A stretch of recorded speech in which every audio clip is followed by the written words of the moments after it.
Nyt ollaan saavuttu Hirvensalon bunkkereille. Nämä ei tietääkseni ole sota-ajan käytössä olleet koskaan. Ainoat sodat, mitä täällä on käyty, on ollut jotain armeijan harjoitustaisteluja ja sitten nämä paintball ja muovikuula ammuskelija joukot, niin niillä on tapana täällä kokoontua. En nyt muista viikonpäivää milloin se oli, mutta joskus on.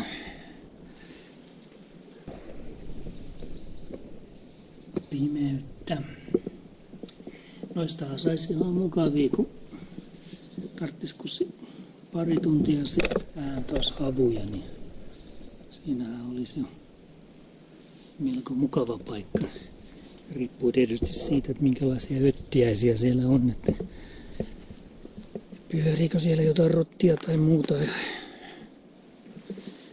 Graffittien suhteen tää on aina ollut vähän tämmönen heikonlainen paikka, että tekijät eivät vissiin löydä tänne tai sitten siihen on jotain merkillisiä syitä, joista en tiedä.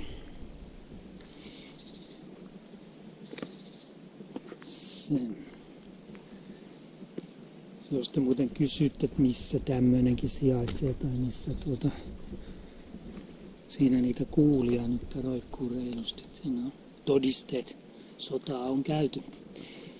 Kysytte, missä tämmöinen paikka roikkuu ja on, niin eihän ei oikein ole mitään osoitetta. Mä voin kehottaa vaan, että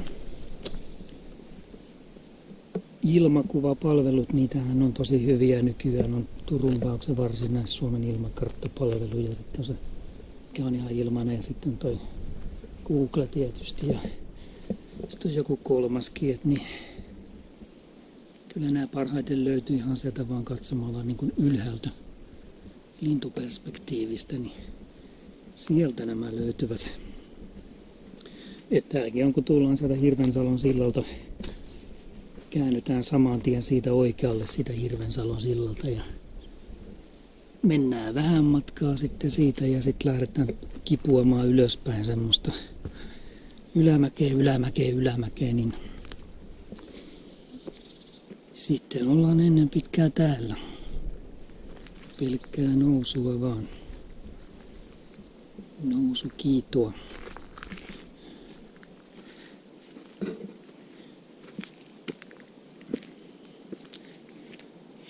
Täällä on kas tämmönen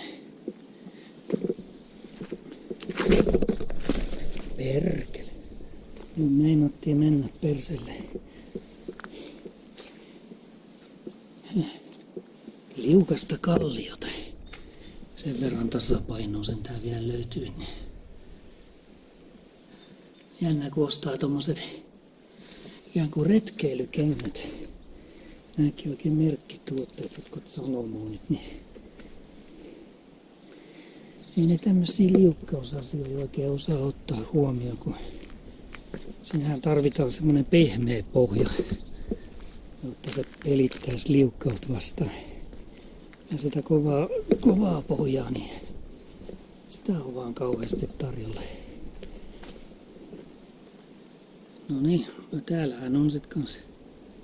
Tuollakin on, olisiko tuo metsäkauris, mikä tuolla meitä tällä hetkellä toljottaa tuossa paikallaan. Se vissi funtsi. Näinköhän mä oikein, vai onkohan se joku hemmetin?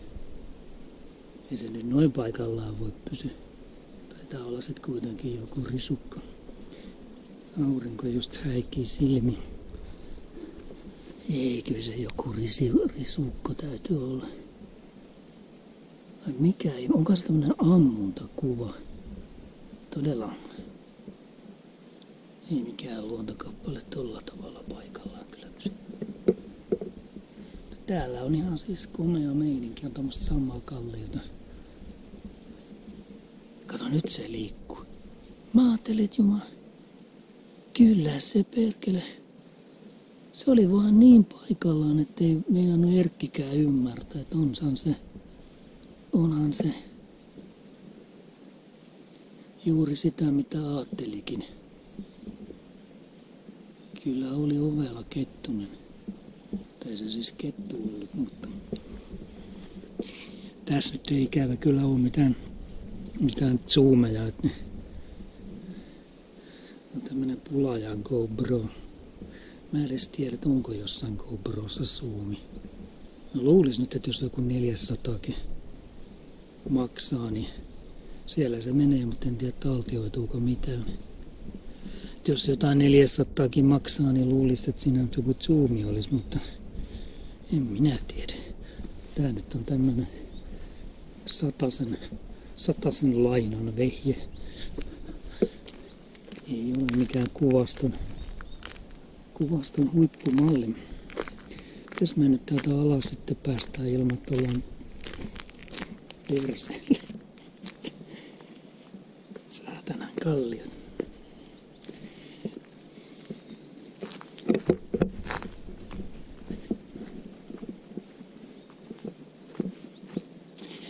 Siinäkin on nyt sit joku, onko siinä ollut joku upseerien pitopöytä, siihen vaan tuodaan tuolit ja pöydät.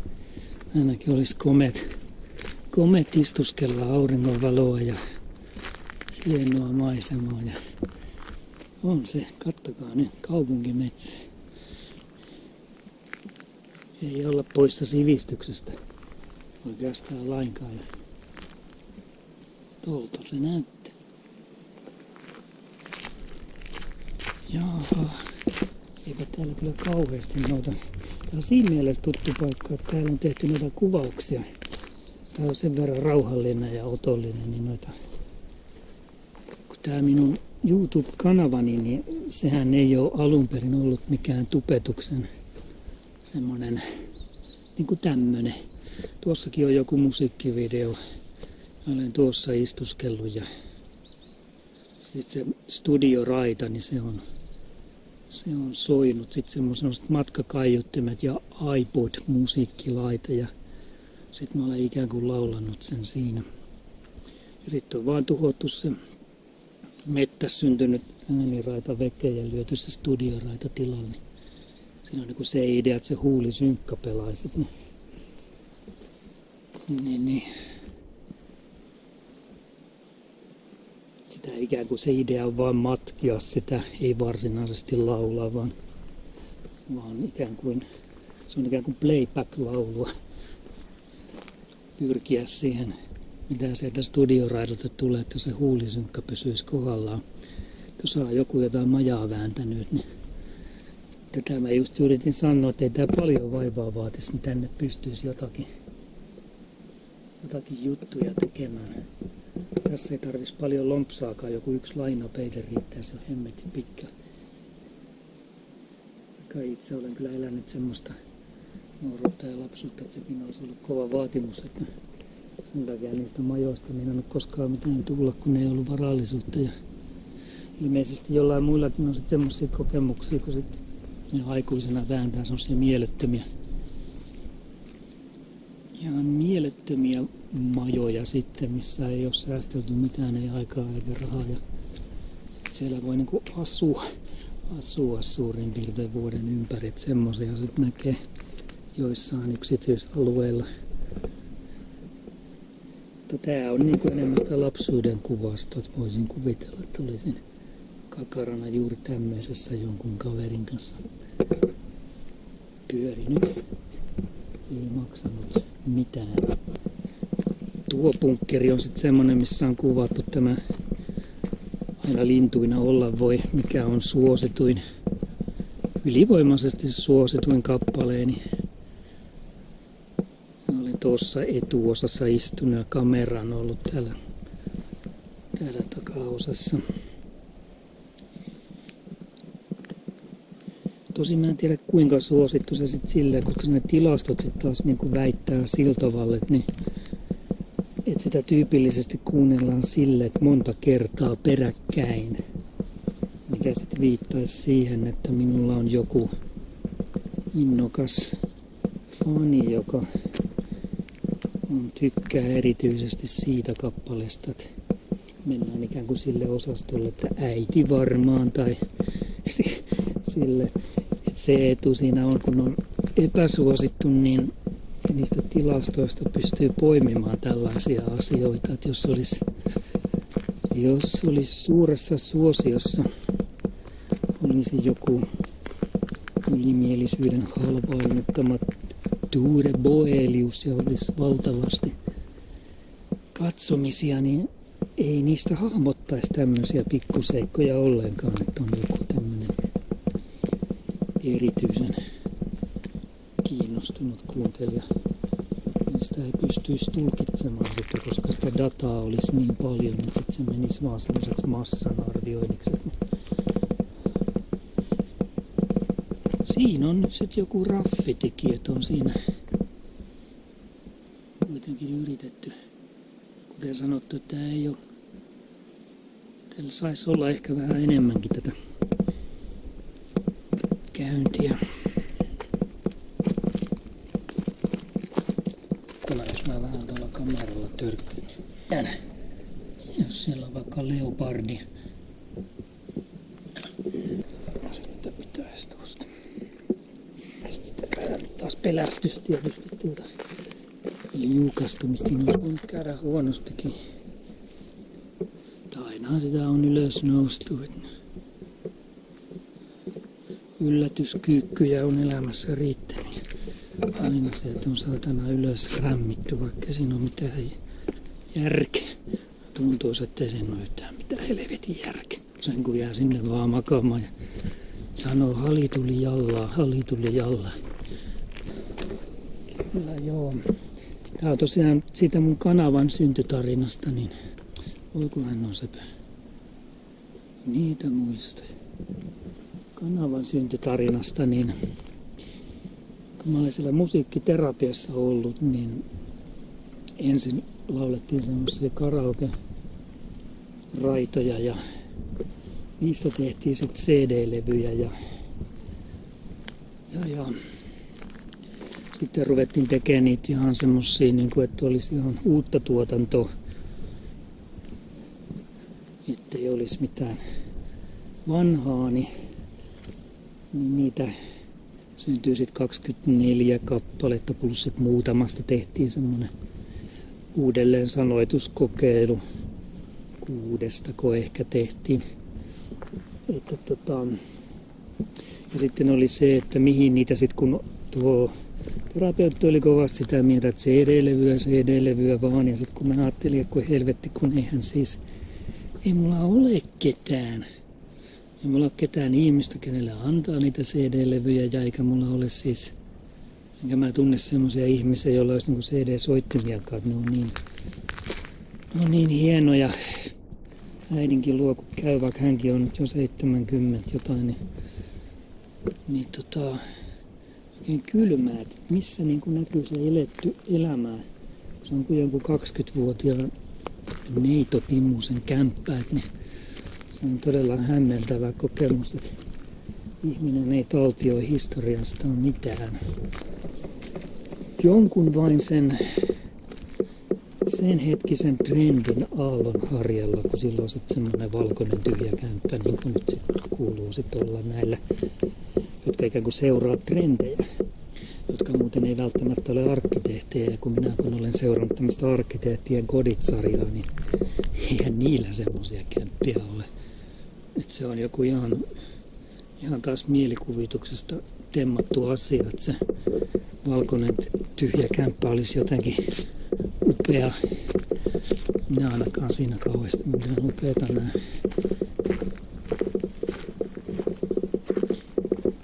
Siellä on, tännehän saisi kuule. Tämä olisi oikein kodittomien taivas. Tänään pystyisi perustamaan kodittomien yhteisön.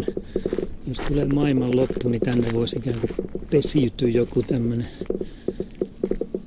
jengi asustelemaan ja pyydystää riistaa. Tuollahan se kauris menee ja paistelemaan ja olisi monta tämmöistä niinku mökkiä, johon vetäytyä. Kyllä vaan. Tuohonkin voisi laittaa ikkunan tai olisi valtavat mahdollisuudet.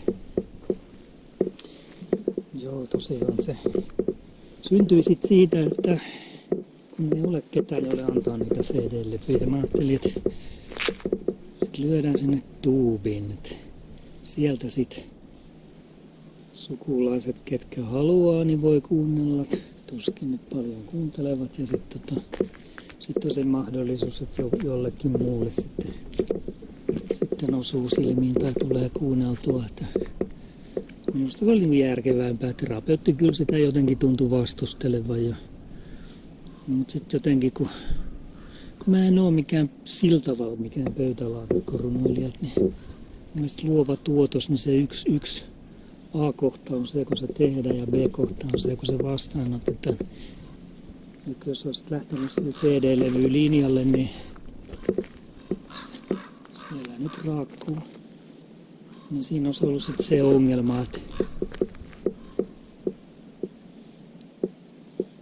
kun ei ole ihmisiä. Et mä sen niitä karaoke-jutusta tein semmosen 10 levyn painoksia ja nekin oli jo suuri ongelma. Ne tungin ties minne niin ruokapalvojalle.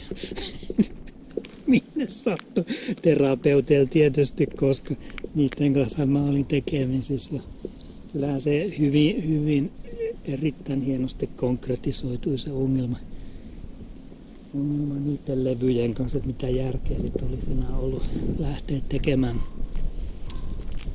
Eli toisin sanoen tämä mun kanavani on olemassa tämän musiikkiterapian seurauksena ja se on ollut tarkoitus laittaa se musiikkiterapiassa syntynyt sisältö sinne, mikä siellä nyt onkin. Et tavallaan voisi ajatella, ettei tälle kanavalle tarvitse enää tehdä mitään sisältöä, että on kuollut kanava, mutta mä nyt olen jotain joskus tehnyt, että en kauhean aktiivisesti, mutta jotain on tullut lisättyä. Mutta se on tosiaan, että semmoinen on se kanavan syntytarina, että se on sitä musiikkiterapiasta lähtenyt. Jossain määrin sitten oli niitä, kun mä olin sitten siihen aikaan tuolla yliopistossa siellä luovan kirjoituksen semmoisella 3-vuotisella perusopinnot ja aineopinnot, niin ehkä jotain semmoista pientä sit niissä biiseissä sen ajan sähläämisestä sit näkyy, että ehkä se yksi kappale, jota en nyt nimeä, niin aika kiinteästi liittyy siihen mun ihastukseeni siellä. Mä olen joskus parilla videolla niitä juttuja selittänyt, mutta mä olen ottanut ne pois, kun mä ajattelin, että pitää antaa uusille mahdollisuuksille, tilaisuuksille, ja sitten kun mä oon ruvennut vähän epäilemään, että tai se ei ole niin tärkeä se asia sillä tavalla enää. Siinä oli tosiaan, että mä hengasin semmoisen plus 70 tyypin kanssa, tutustusin häneen siellä ja käytiin jossain museoissa ja nyt passaisi tasapaino pitää, kun mennään näin kapealla. Niin käy huonosti vielä. Perhana, ei saisiko muutenkin tuota asentohuimausta. Ruveta reumaan. Olin tosiaan käytiin jossain museossa sun muuta, hengattiin siinä yhdessä, niin se oli alusta asti se suhde vähän semmoinen, että mä en oikein ymmärtänyt, että mä yritinkin kysellä, mikä se hänen ajatuksessa on, kun siinä oli niin paljon sitä kaikkea läppimistä ja pusuttelua ja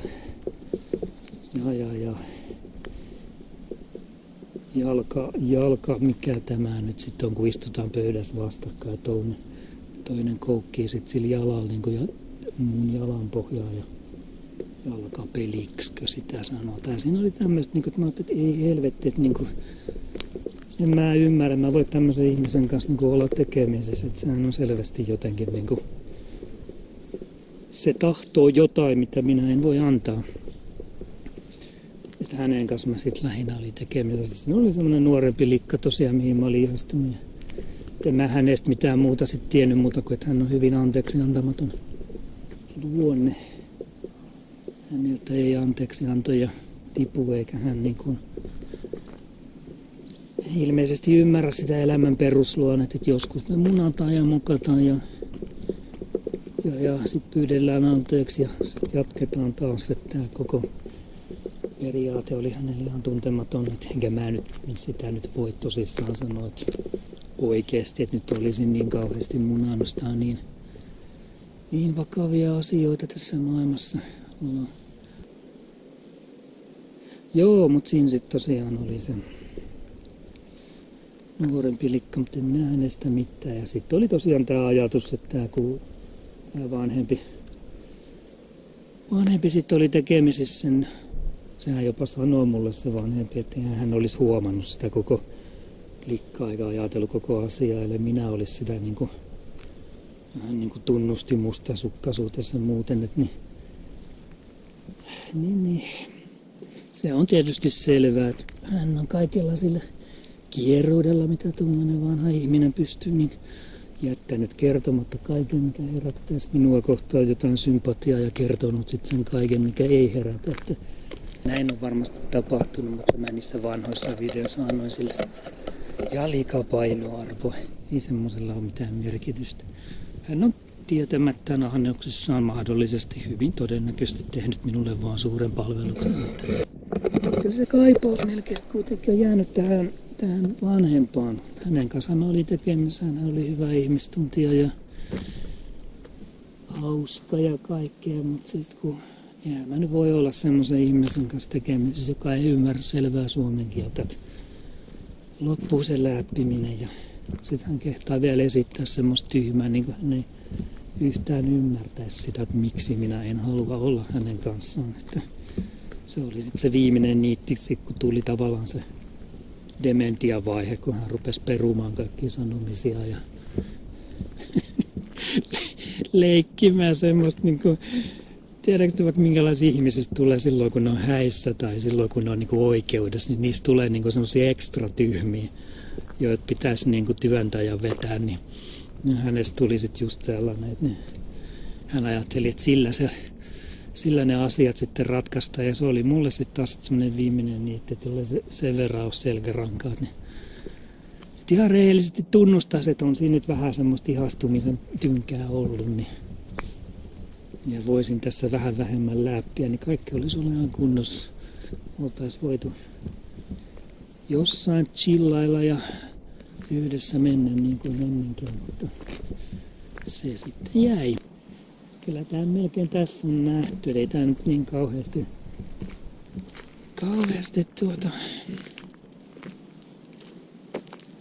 ole nähtävää. Kyllä sä olet sitten sepö siinä, sinä risukko. Risukko.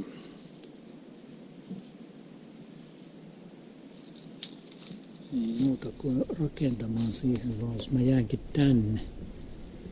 Itse asiassa mä kyllä ajattelin tosta vähän aikaa vielä chillailla, kun tää on niin muistoja herättävä paikka, vaikka ei teille sano mitään, mutta kun mä näen ne kaikki paikat, miten mä oon tuossa istunut kuvaamassa itseäni tämän bunkkerin ja tuolla kuvaamassa ja sitten tuossa mä olen ottanut henkilökuvajärjestelmä, selfie-järjestelmä kameralla.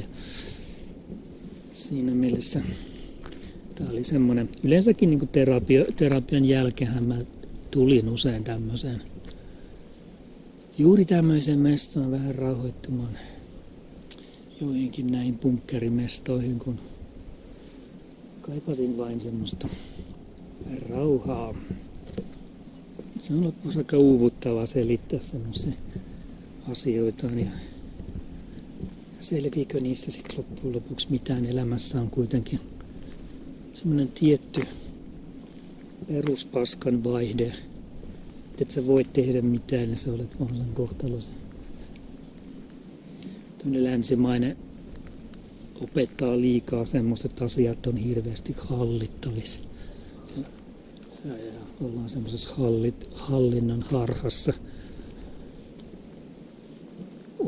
Osaa pystyy hallitsemaan ja osaan pystyy vaikuttamaan ja todennäköisyyksiä pystyy parantamaan, mutta noin niin kuin viime kädessä, niin ethän sä täällä siis mitään hallitse. Sä voit tehdä kaiken oikein ja sitten ajatuksissasi kävellä punaisia liikennevaloissa jossain ja jäädä rekan alla ja siitä huolimatta, että sä olit tehnyt kaiken siihen asti oikein, niin lopputulos ei ollut ihan täydellinen. On tää kyllä. Tää hiljaisuus on kyllä, toi meteli, toi kaupungin meteli kuuluu tietysti jonkun verran, kun tässä nyt niin kaukana ollaan, mutta tässä on jo semmoista todellista, hieman semmoista todellista hiljaisuuden meininkiä. Se huomaa hyvin, kun tuolla paremmalla mikrofonilla varsinkin, kun äänittelee, niin aina pitää jostain 1K, 2K kilotavualueelta heittää alaspäin, että saadaan se kaupungin taustameteli ikään kuin vaimennettu, koska muuten se tulisi niin voimakkaasti siihen. Joo, tässä mä kävelen nyt eestakaisin kuin vartiosotilas.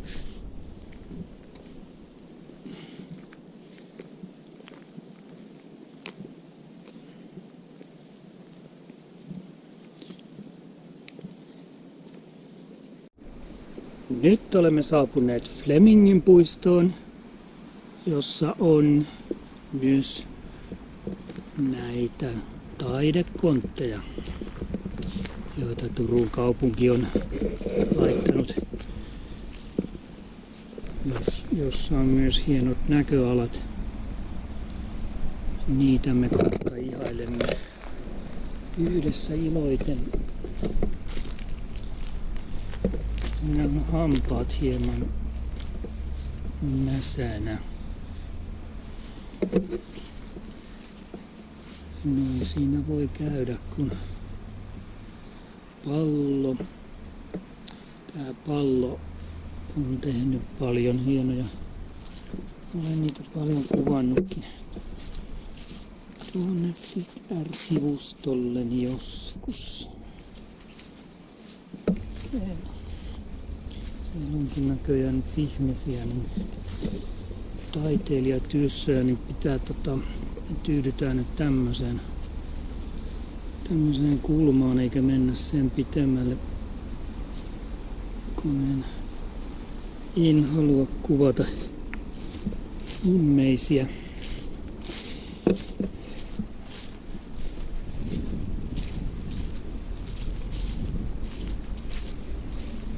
Joo. Mennään katsomaan niitä maisemia. Siitä tämä lähtisi. Oli vähän tylsä tuo, kun ei päästy sinne. Toisaalta keskenhän se työ olisi ollut, että eihän siinä mielessä nyt paljon mitään merkitystä ole. Vaikka olisi kuvannutkin, mutta en tosiaan mielelläni kuvaa ihmisiä ja ainakaan graffititaiteilijoita en kuvaisi. En halua mitään police recordia tehdä. Luotako poliisin ne hommat. Vaikka sallittuhan tuo on, mutta sitten sillä voi olla jotain paskaa. Sitä en jaksa nyt edes ajatella.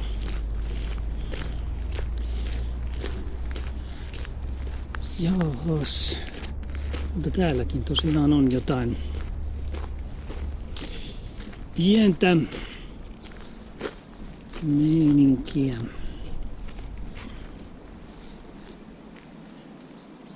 Korkean näköinen rakennus.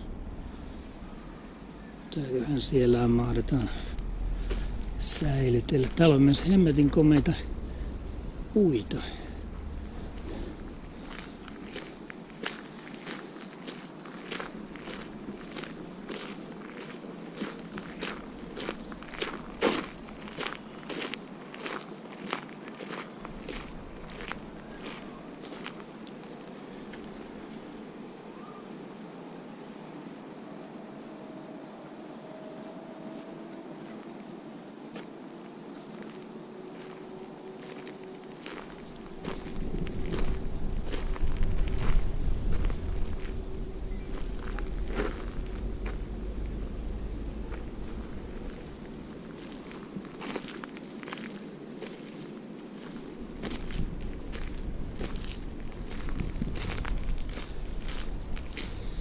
Sielläkin oli piilossa joku, että täällä on joka vajan takana joku piileksi. Se on oikein, että piileksi. Että tuollahan se just pitääkin yllättää. Hiljaisuudessa sitten vähän kuvasin sitä maisemaa. Kyllähän se niinkin käy. Parempihan se vaan on. Itten selitä ärsyttäviä juttuja. Niin. Mutta kyllä tää Flemingin puisto nyt melkein on sitten tässä. Niin. Tuolla ne on hauskat jäniksen muotoiset. Ehkä me tutkimme ne. Nämä jänöpupuset. Kyllä tuohon sit kun pillarilla tulee pimeässä, niin on mukavaa törmätä tuommoisen jänöpupusen. Tulee semmonen pupusen pehmeä syliefekti siinä. Joo. Että tällä lailla.